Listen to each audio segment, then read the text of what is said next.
నమస్తే. నేను జర్నలిస్ట్ శ్రీనివాస్. ఈరోజు న్యూస్ అనాలిసిస్‌లో ముందుగా దిశ పేపర్‌లో వార్తలను చూద్దాం. కేటీఆర్ క్యాష్ పిటిషన్ డిస్మిస్ అయింది. ఏసీబీ ఎఫ్ఐఆర్‌ను కొట్టేయలేమన్న హైకోర్టు. జోక్యం చేసుకోలేని స్పష్టీకరణ చేసింది. ఈ కార్ రేస్ కేసులో కీలక పరిణామం. సుప్రీంకోర్టును ఆశ్రయించిన బీఆర్ఎస్ వర్కింగ్ ప్రెసిడెంట్ కేటీఆర్. కెవేట్ కూడా దాఖలు చేసింది రాష్ట్ర ప్రభుత్వం.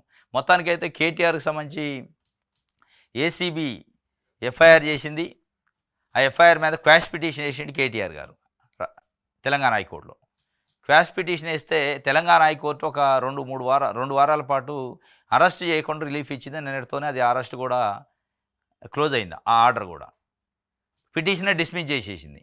అంటే ఎఫ్ఐఆర్లో జోక్యం చేసుకోలేము, పోలీసులు ఇన్వెస్టిగేషన్లో ఏసీబీ దర్యాప్తుని మేము అడ్డుకోలేము, ఎందుకంటే దానికి మెరిట్స్ ఉన్నాయట అని హైకోర్టు చెప్తుంది. కొంత కీలకమైన ఆధారాలు కొన్ని ఉన్నాయి కాబట్టి ఇన్వెస్టిగేషన్ చేయొచ్చు, ఎఫ్ఐఆర్ దశలోనే కొట్టేయడం అనేది కుదరదు.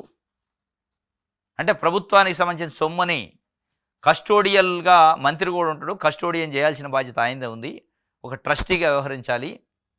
కానీ దుర్వినియోగం అయిపోయింది అనేది కొంత ప్రేమపైసి ఉంది అని చెప్పి హైకోర్టు భావించింది. అందుకే వాళ్ళు చాలా క్లియర్గా ఆర్డర్లో ఫైనల్ 35 పేజీల ఆర్డర్ ఇచ్చింది హైకోర్టు. 35 పేజీలు.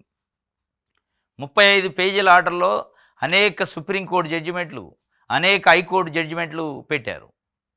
దాంట్లో మెన్షన్ చేస్తూ జడ్జిమెంటు రాశారు. 35 పేజీల జడ్జిమెంట్ రాశారు, సైటేషన్స్ రాస్తూ చివరిగా చెప్పింది ఏంటంటే, వాళ్ళు మేము దర్యాప్తు సంస్థను అడ్డుకోలేము ఇన్వెస్టిగేషన్ చేయకుండా, వాళ్ళకి ఆ హక్కు అనేది ఉంది, వాళ్ళ రైట్ అది.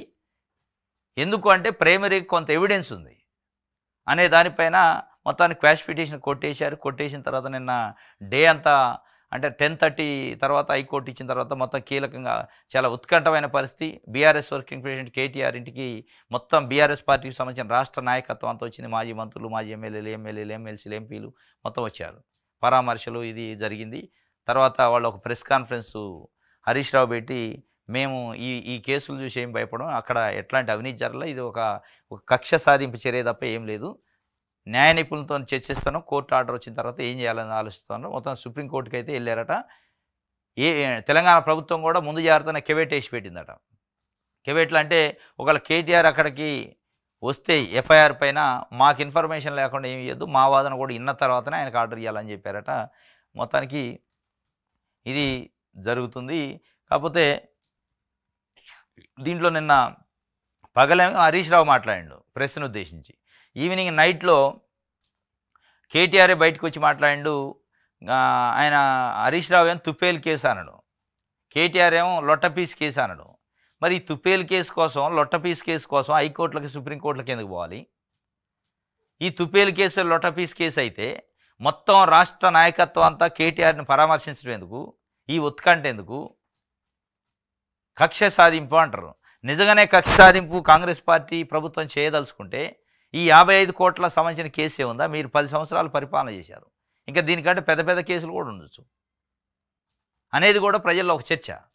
55 కోట్లు అనేది చాలా మినిమం అమౌంట్. వాళ్ళు మీరు చేసిన పరిపాలనలో జరిగిన వ్యవహారాలకు సంబంధించి మరి ఇంకా పెద్ద కేసులు కూడా ఉన్నాయి, వాటిని బయటికి తీయొచ్చు కక్ష సాధింపే అయితే. దీంట్లో స్పష్టంగా అడ్డంగా దొరికారనేది కాంగ్రెస్ పార్టీ చెప్తుంది. లేదు అదంతా తప్పు అని బీఆర్ఎస్ చెప్తుంది.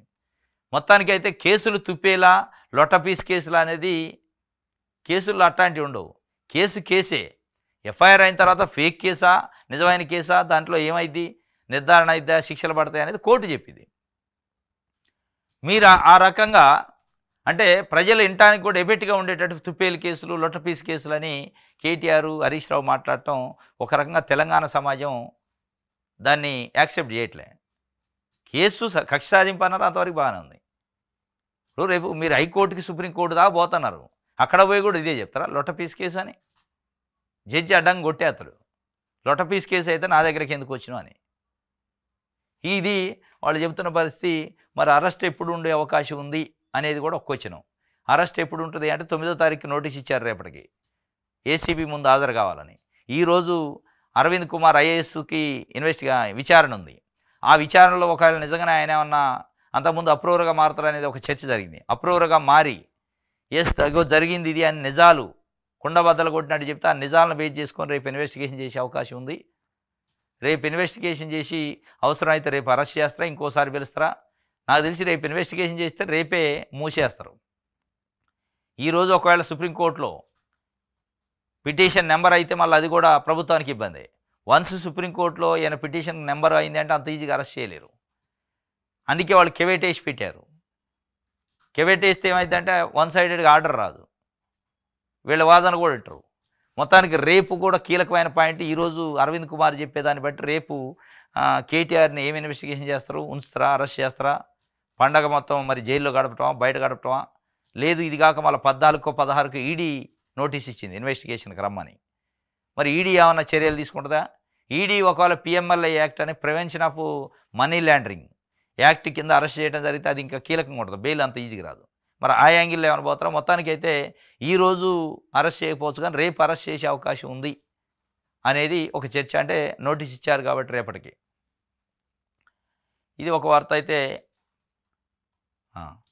ఇగో ఆయన పొంగులేటి శ్రీనివాసరెడ్డి గారు మాట్లాడుతుంటే పేలుతుందట సీయోలు బాంబులు, పేలుతున్న సీయోలు బాంబులు. అరవింద్ కుమార్ నిజాలు చెప్తే అన్ని విషయాలు బయటకు వస్తాయి. బీఆర్ఎస్ పార్టీకి అంత డబ్బు ఎలా వచ్చింది, విదేశీ కంపెనీకి వెళ్ళిన డబ్బులు ఎవరి ఖాతాకి వెళ్ళాయి, తప్పు ఒప్పులు తేల్చేది కోర్టులే, మీడియాతో చిట్చాట్లో మంత్రి పొంగులేటి శ్రీనివాసరెడ్డి చెప్తుండు. రాష్ట్రంలో సీయోలు బాంబులట, మామూలు ఇక్కడే కాదు సీయోలు. ఆయన ఫారెన్ పోయి బాంబులు పేల్చిండు అప్పట్లో పొంగులేటి శ్రీనివాసరెడ్డి గారు. ఎప్పుడు దీపావళికి పేలుతాయి అన్నాడు, అవి దీపావళికి పోయి సంక్రాంతికి పేలుతాయి అటుంది. సీయోలు బాంబులు పేలుతున్నాయి. అసలు అన్ని డబ్బులు బీఆర్ఎస్ పార్టీకి ఎక్కడి నుంచి వచ్చినాయి అంటాడు. ఒక బీఆర్ఎస్ పార్టీ కాదు, కాంగ్రెస్ని అడగాలి, బీజేపీని అడగాలి, అన్ని పార్టీలను అడగాలి. చాలా దొంగతిరుగుడు వ్యవహారం. ఎక్కడెక్కడి నుంచో బ్యాక్ డోర్ నుంచి డబ్బులు వస్తున్నాయి. సరే బీఆర్ఎస్ కూడా వచ్చినాయి. బీఆర్ఎస్కి డబ్బులు ఎట్లా వచ్చినాయి అనేది పక్కన పెడితే అసలు ఈ కేసు ఏంది? ఈ కార్ రేసింగ్లో ట్రైపార్టీ అగ్రిమెంట్ జరిగింది. ట్రైపార్టీ అగ్రిమెంట్ నుంచి ఒక సంస్థ బయటికి పోయింది.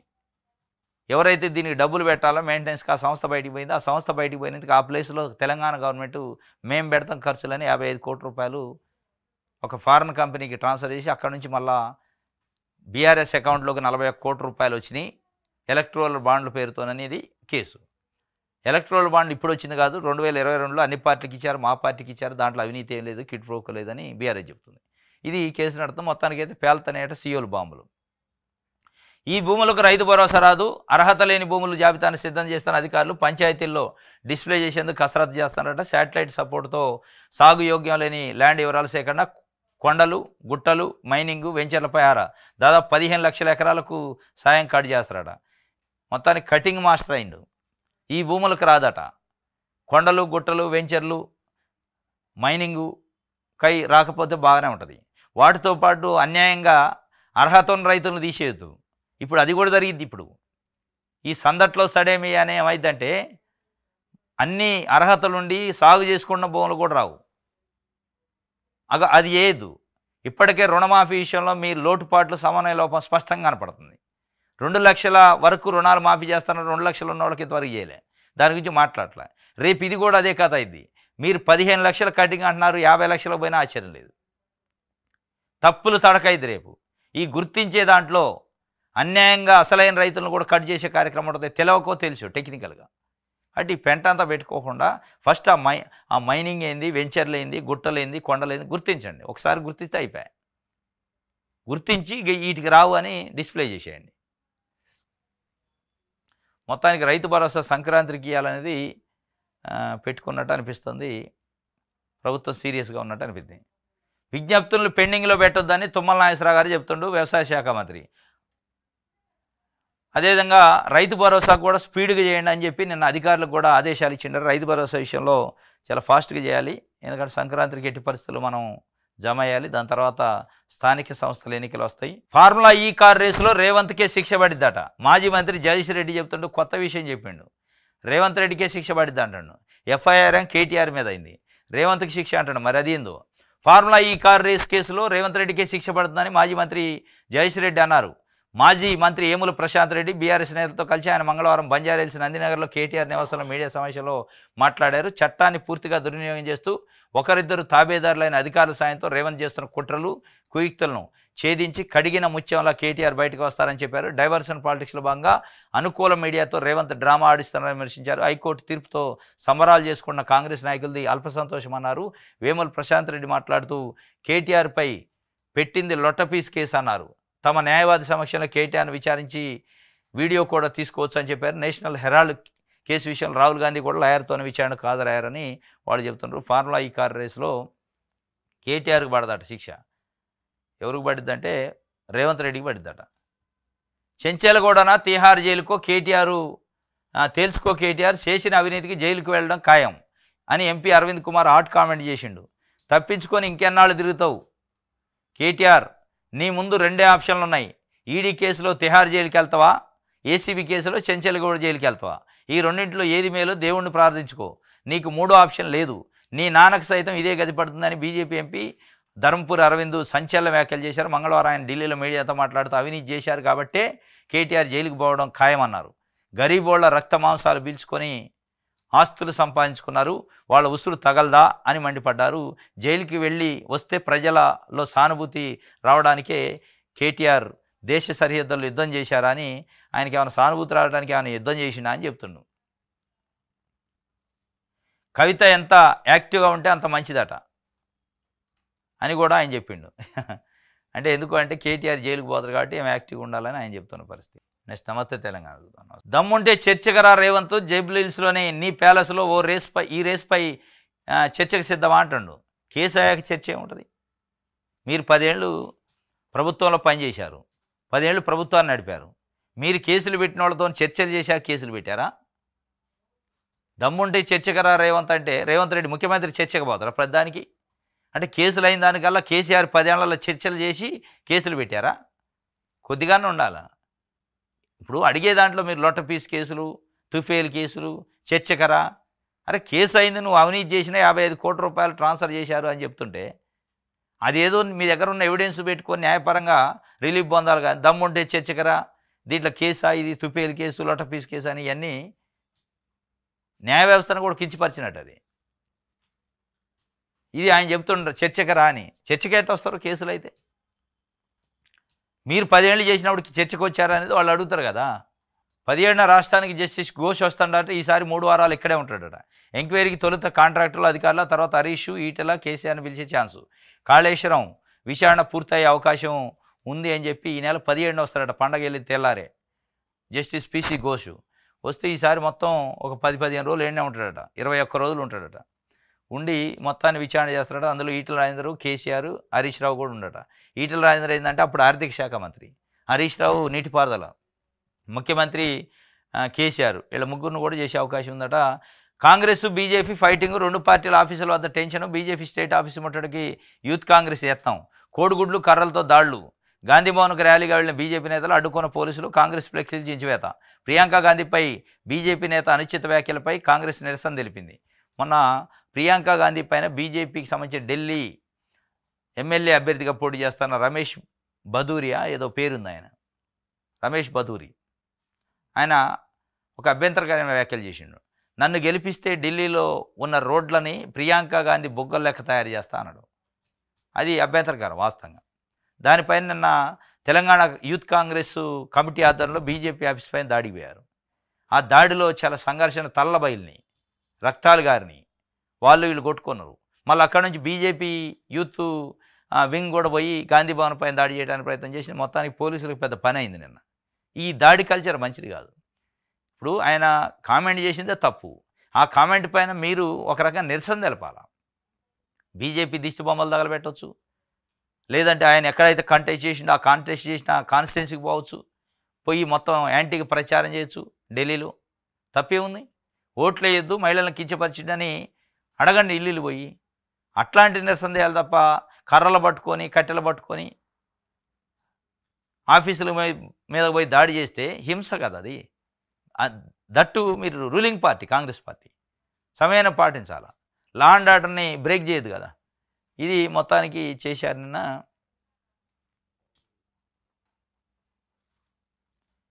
బయటపడాల్సిన ఇంకా చాలా ఉన్నాయట.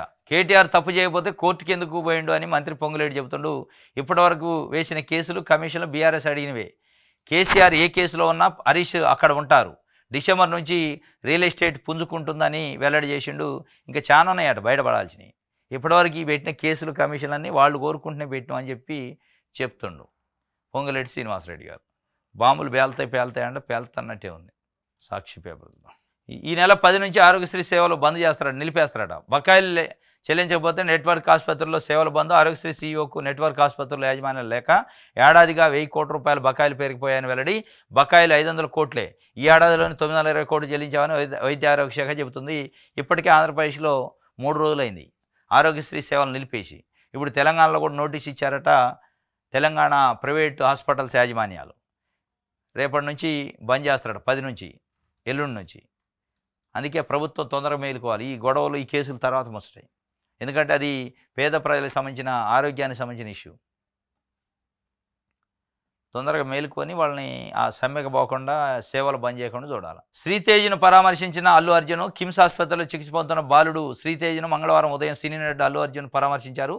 గత నెల 4న పుష్ప 2 బెనిఫిట్ షో సందర్భంగా సంధ్య థియేటర్లో జరిగిన తొక్కేసలాటలో రేవతి చనిపోగా ఆమె కుమారుడు శ్రీతేజ్ తీవ్రంగా గాయపడి కిమ్స్ ఆసుపత్రిలో చికిత్స పొందుతున్న విషయం తెలిసిందే. ఆయన్ని పరామర్శించిండు. వాళ్ళ తండ్రి భాస్కర్కి సంజాయించి చెప్పిండు, మొత్తం హెల్త్కి సంబంధించిన డబ్బులన్నీ నేనే పెట్టుకుంటా, జరగరాని నష్టం అయితే జరిగింది కాబట్టి నేను మీకు అండగా ఉంటా అని ఆయన చెప్పి పరామర్శించి వచ్చిండు. దాదాపు నెల తర్వాత, ఎప్పుడో డిసెంబర్ 4న చచ్చిపోతే నేను జనవరి 7 రోజు పోయి పరామర్శించి వచ్చిండు. ప్రతి బీజేపీ కార్యాలయంపై దాడికి యూత్ కాంగ్రెస్ నేతల యత్నం. కాంగ్రెస్ కార్యాలయంపైకి బీజేపీ మోర్చా దాడికి ప్రయత్నం చేసినాయి. ఇద్దరు కొట్టుకోవడానికి ప్రయత్నం చేశారు. సమాచార కమిషన్ పదాలను తక్షణమే భర్తీ చేయండి. బ్యూరోక్రాట్లే కాదు ఇతరులను నియమించండి. రాష్ట్రంలో వారం రోజుల్లో ప్రక్రియ ప్రారంభించాలని కమిషనర్ లేక తెలంగాణలో కమిషనర్ క్రియారహితమైందని సుప్రీంకోర్టు చెప్పింది. సుప్రీంకోర్టు చెప్పినాక కూడా మన వాళ్ళు నిద్రలేవట్లే.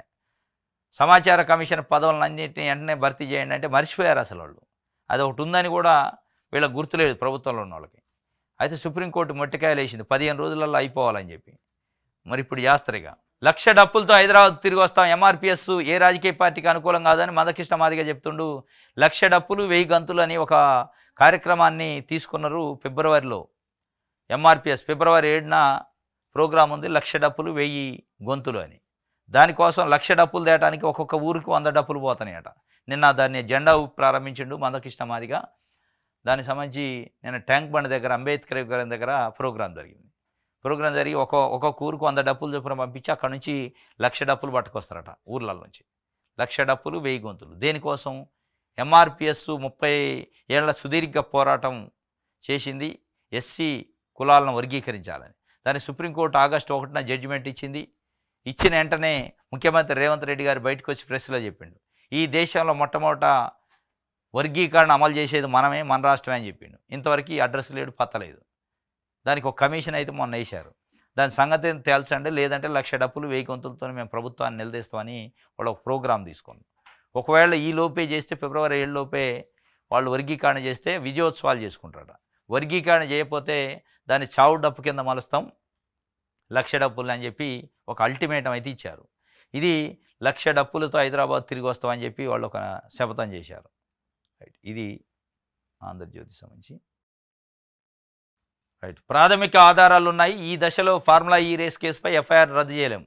అదే ప్రేమ పైసి ఉందనేది వాళ్ళు చెప్తుంది. కోర్టు కూడా నమ్మింది అనమాట. ప్రాథమికంగా ఆధారాలు అయితే ఉన్నాయి కాబట్టి అంత ఈజీగా ఈ దశలో మేము ఉట్టినే క్వాచ్ చేస్తే ఎఫ్ఐఆర్ని చంపేసినట్టు అయిద్దని కోర్టు కూడా నమ్మింది. తెలంగాణలో బ్లాక్ మార్కెట్లో యూరియా అమ్ముతుండట. ఇప్పటికే రైతులు చచ్చిపోతుండ్రు, బ్లాక్ మార్కెట్లో అమ్ముతుండట. ఢిల్లీ అసెంబ్లీకి మోగిన ఎన్నికల నగారా. ఫిబ్రవరి 5న పోలింగు, 8న కౌంటింగు. షెడ్యూల్ను ప్రకటించిన కేంద్ర ఎన్నికల సంఘం 70 స్థానాలకు ఒకే ఫేజ్లో పోలింగు. మొత్తం ఓటర్లు 1,55,00,000, కొత్తవారు 2,08,000. మొత్తానికి ఢిల్లీ అసెంబ్లీకి నిన్న షెడ్యూల్ విడుదలైంది. ఫిబ్రవరి 5న ఎన్నికలు, 8న పోలింగ్, 5న పోలింగు, 8న కౌంటింగు రిజల్ట్స్ ఉంటాయి. 1,55,00,000 మంది ఓటర్స్ ఉండట. 2,08,000 మంది కొత్త ఓటర్స్. 70 స్థానాలకి సింగిల్ ఫేజ్లో ఎన్నికలు. ఢిల్లీ ఎన్నికలు అనేది దేశ రాజకీయాలని ఒక కీలక మలుపు దిక్కే అవకాశం ఉంది. ఎందుకంటే అరవింద్ కేజ్రీవాల్ పెట్టిన ఆమ్ ఆద్మీ పార్టీ 2 సార్లు గెలిచింది. 3వసారి హ్యాట్రిక్ కోసం వాళ్ళు ప్రయత్నం చేస్తారు. భారతీయ జనతా పార్టీ ఎట్టి పరిస్థితుల్లో దేశ రాజధానిలో ఈసారి కాషాయ జెండా బాతాలి. ఆమ్ ఆద్మీ పార్టీని కట్టడి చేయాలి. ఒకవేళ ఆమ్ ఆద్మీ పార్టీని ఇప్పుడు కట్టడి చేయకపోతే అది దేశవ్యాప్తంగా స్ప్రెడ్ అయ్యే అవకాశం ఉంది. 2029 పార్లమెంట్ ఎన్నికలకి గడ్డు పరిస్థితి వస్తుంది అని చెప్పి వాళ్ళు గట్టిగా ఉన్నారు. 3 పార్టీల మధ్య అయితే ఇప్పుడు పోటీ ఉంది. కానీ 2 పార్టీల మధ్య తీవ్రమైన పోటీ ఉండే అవకాశం ఉందని చర్చ. BJP, Congress, Aam Aadmi party. ప్రధానమైన పోటీ బీజేపీకి, ఆమ్ ఆద్మీ పార్టీకి ఉండే అవకాశం ఉన్నట్టు, కాంగ్రెస్ పార్టీ థర్డ్ లీడింగ్లో ఉంటుందని ఒక చర్చ జరుగుతుంది. ఆమ్ ఆద్మీ, కాంగ్రెస్ పార్టీ పొత్తు పెట్టుకునే అవకాశాలు కనిపించట్లే. కాబట్టి ఈ చీలికలో బీజేపీ ఏమైనా బెనిఫిట్ అయిద్దా, లేదు ఆమ్ ఆద్మీ పార్టీ వాళ్ళు చేసిన ఈ 10 సంవత్సరాల్లో చేసిన పనుల వల్ల మళ్ళీ థర్డ్ టైం కూడా హ్యాట్రిక్ సాధిస్తుందా అనేది మనం ఒక విశ్లేషణ. అయితే స్వయాన ప్రధానమంత్రి నరేంద్ర మోడీ గారు ఢిల్లీ ప్రజలకి ఒక అప్పీల్ చేసిండు. ఒక్కసారి మాకు ఛాన్స్ ఇవ్వండి, మేమేందో చూపిస్తాం అని చెప్పి ఢిల్లీ ఓటర్లని ఒక రకంగా బతిలాడుకుండు.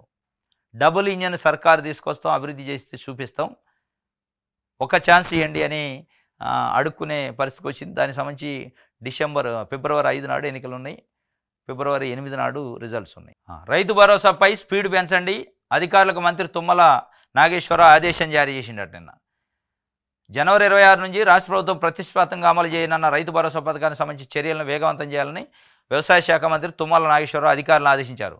మంత్రివర్గ సమావేశంలో నిర్ణయించిన విధంగా ఈ యాసంగి నుండి వ్యవసాయానికి అనువైన భూములన్నింటికీ రైతు భరోసా వర్తింపజేసి వ్యవసాయ యోగ్యం కాని భూములు గుర్తించేందుకు సాంకేతికతను వాడుకోవాలన్నారు. మంత్రి వివిధ సాంకేతిక కంపెనీల ప్రజలతో మాట్లాడి వ్యవసాయ యోగ్యం కాని భూముల వర్గీకరణను మండలాల వారీగా, గ్రామాల వారీగా, భూముల విస్తీర్ణాలు సర్వే నెంబర్ల వారీగా సమర్పించడానికి వారికి వద్ద గల సమాచారాన్ని అడిగి తెలుసుకున్నారు. ప్రభుత్వం కూడా రెవెన్యూ, వ్యవసాయ శాఖ వారి సేవలు వినియోగించుకొని గ్రామాల వారీగా సర్వే చేసి అట్టి భూములు నిర్ధారణ చేయాలని నిర్ణయించినట్లు తెలిపారు. వ్యవసాయ అనుబంధంగా బడ్జెట్ ప్రతిపాదనలు, పథకాల పురోగతిపై మంత్రి తుమ్మల మంగళవారం అధికారులతో సుదీర్ఘంగా సమీక్ష చేశారట. రైతు భరోసా పైన స్పీడ్ పెంచండి, జనవరి 26 నుంచి అకౌంట్లలో వేయాలంటే అసలు సాగుకి యోగ్యంగాని భూమి ఏదో గుర్తించండి ఫస్ట్. ఆ గుర్తించేదానికి టెక్నికల్ ఎక్స్పర్ట్స్ సహకారం తీసుకోవడానికి స్పీడ్గా ఉండాలని చెప్పి ఆయన చెప్పిన పరిస్థితి తుమ్మల గారు మన తెలంగాణ సంబంధించి. ఇది ఈరోజు న్యూస్ అనాలిసిస్. రేపు తాజా వార్తలతో తిరిగి కలుసుకుందాం. Thank you.